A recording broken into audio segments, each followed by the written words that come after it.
ఒక ఫాదర్ ఉండేవాడు. ఆయన పేరు అనస్థీషియస్.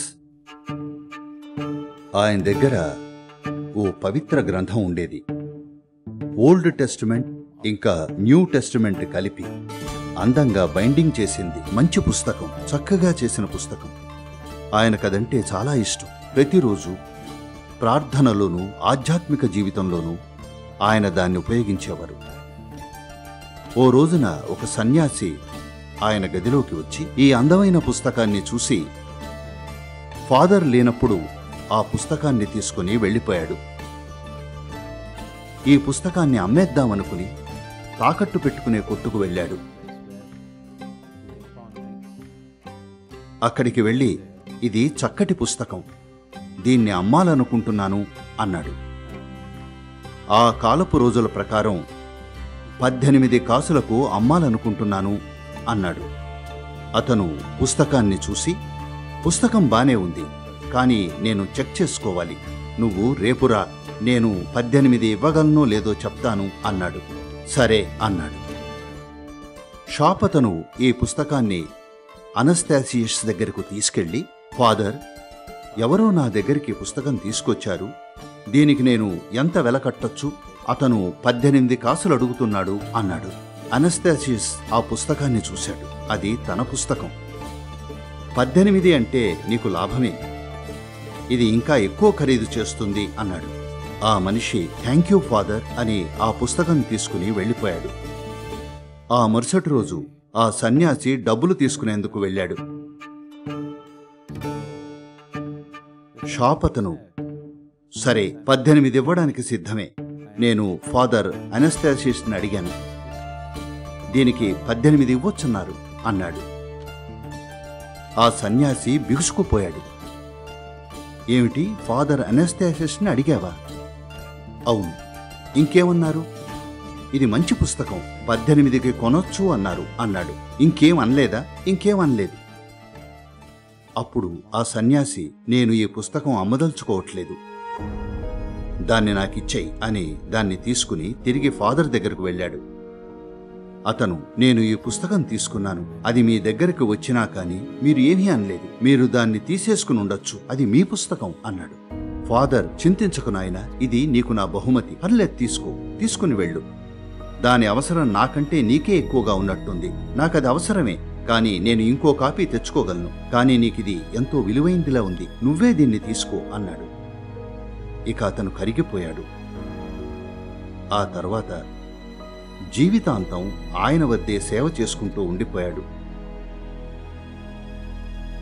ఇదంతా ఎందుకు చెప్తున్నానంటే, మీరిలా ఉండగలిగేది ఈ రోజు మీరు చనిపోగలరు అన్న ఎరుక ఉన్నప్పుడే. ఈ రోజు చనిపోవచ్చు, రేపు చనిపోవచ్చు, అప్పుడు మీరు ప్రతిదానితో కింద మీద పడి పెనుగులాడరు. మీరు విషయాల్ని వదిలిపెట్టేయడానికి సిద్ధంగా ఉంటారు. మీరు ఎప్పటికీ ఉండిపోతారని అనుకున్నప్పుడు మరింత పోగు చేసుకుంటూ వాటితో ఇబ్బంది పడుతూ ఉంటారు. ఈ కారణం వల్లే ప్రజలకు 3 జన్మలకు సరిపడా బట్టలు, 6 జన్మలకు సరిపడా చెప్పులు ఉంటాయి. అవునా?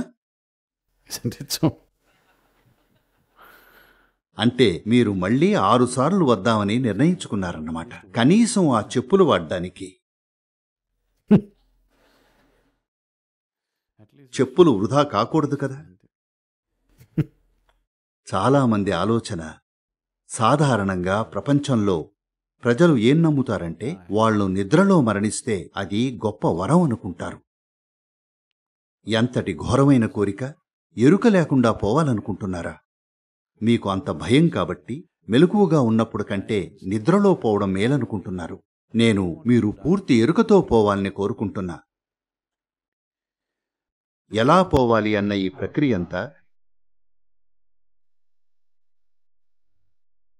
దాని వెనకాల ఒక పెద్ద కళ ఇంకా శాస్త్రమే ఉన్నాయి. ఎలా చనిపోవాలి అన్న దాని గురించి, సరిగ్గా మరణించడానికి ఏ ఏ పరిస్థితులు ఏర్పాటు చేసుకోవాలి అని. భారతదేశంలో ఇలా చేసేవారు. ప్రజలకు ఈ ఊహ కూడా కష్టం అనిపించవచ్చు. మరణ సమయం ఆసన్నమైనప్పుడు తమ బంధువుల మధ్య ఉండాలనుకోరు. తన పిల్లలు, భార్య, భర్త లేదా ఎవరితోనూ ఉండాలనుకోరు. తాము పుణ్యక్షేత్రమని భావించే ఒక అపరిచిత ప్రదేశానికి వెళ్ళి అక్కడ మరణిస్తారు. ప్రజలు ఇలా కాశీ వరకు వెళ్ళేవారు కేవలం మరణించడానికి. తెలుసా ఇది? ప్రజలు మరణించేందుకు వారణాసి వరకు వెళ్ళేవారు ఇప్పటికీ కూడా. ఎందుకంటే భావావేశంతో కాకుండా ఎరుకతో మరణించడం చాలా ముఖ్యం. చనిపోయే ఆఖరి క్షణం ఎన్నో విషయాలను నిర్ణయిస్తుంది. ఆ ఆఖరి క్షణంలో మీరు పోగు చేసుకున్న అన్నింటికీ సంబంధించిన ఆ చిక్కుముళ్లను విప్పడం చాలా తేలికవుతుంది. ధ్యానం మరణం లాంటిది. దయచేసి గమనించండి, మీరు నిజంగా ధ్యాన స్థితిలో ఉంటే అది దాదాపు మరణం లాంటిదే. ధ్యానంలో ఏదైతే నేను అనుకుంటారో అదంతా మరణిస్తుంది. మీ వ్యక్తిత్వం, మీరు పోగు చేసుకున్నవి అన్నీ మీ నుండి విడిపడతాయి. ఆ క్షణంలో మీ బంధనాల ముడి విప్పడం చాలా తేలిక. అందుకే ధ్యానం.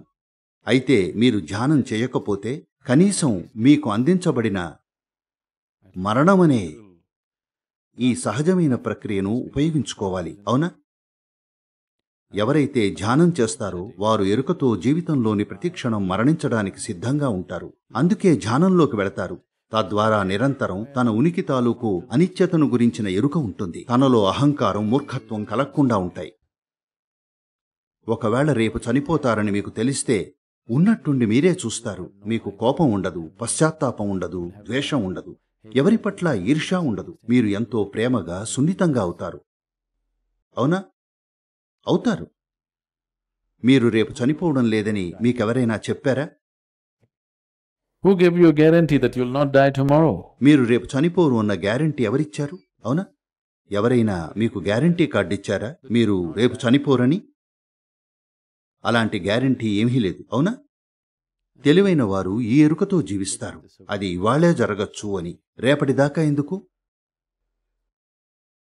అది ఇవాళే జరగచ్చు.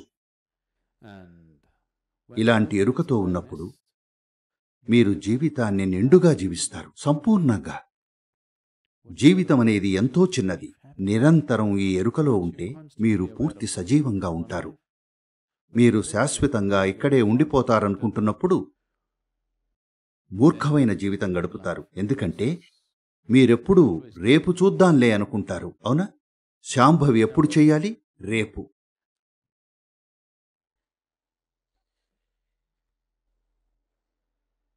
ప్రజలు నిరంతరం మరణం గురించిన ఎరుకతో ఉన్నప్పుడు ఎవరైతే ధ్యానపరులు అవుతారో వాళ్ళు చాలా తక్కువగా రియాక్ట్ అవుతారు. ఎందుకంటే చైతన్యం అంటే ఈ జీవం తాలూకు స్వభావం మీ ఎరుకలో ఉందని. జీవం తాలూకు స్వభావం మీ ఎరుకలో ఉన్నప్పుడు మీకు నిరంతరం మరణం గురించిన ఎరుక ఉంటుంది. అందుకని మరణించే క్షణం అన్నది అద్భుతమైన అవకాశం. కానీ మీరు చక్కగా జీవించడం మంచిది. కేవలం బాగా పోవాలనుకోవడం కాదు. ఇదే మీ ఆఖరి జన్మైతే మీరు బాగా జీవించాలి కదా. అవునా? మీరు 100 సార్లు తిరిగి వస్తున్నట్లయితే మూర్ఖంగా బతకచ్చు. ఇదే మీ చివరి జన్మ అని నిర్ణయించుకున్నప్పుడు మీరు బాగా జీవించాలి. అవునా? ఆఖరి పరుగు, చివరి రౌండ్ అత్యుత్తమంగా ఉండాలి. అవునా? For more videos like this, subscribe Big TV channel.